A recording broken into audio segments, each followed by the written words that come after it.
EWS economically weaker section இல்லைனா பொருளாதார ரீதியா பின்தங்கிய வகுப்பினர். இவங்களுக்கான ரிசர்வேஷனை 2019 மத்திய அரசு இந்தியன் கான்ஸ்டியூஷன்ல இருக்கிற ஒரு பிரிவில் மாற்றத்தை கொண்டு வந்து நடைமுறைக்கு கொண்டு வந்தாங்க.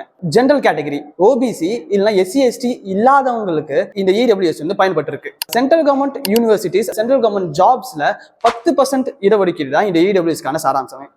இந்த ரிசர்வேஷனுக்கு யார் யார் குவாலிஃபைட் அப்படின்னு பார்த்தோம்னா, ஆண்டு வருமானம் 8 லட்சத்துக்கு கீழே இருக்கிறவங்களும், இப்போ சப்போஸ் நீங்க ஒரு லேண்ட் ஓன் பண்ணியிருந்தீங்கன்னா அந்த லேண்டோட அளவு 5 ஏக்கருக்கும் கீழே இருந்தால் மட்டுமே இந்த சலுகைகள் உங்களுக்கு கிடைக்கும்.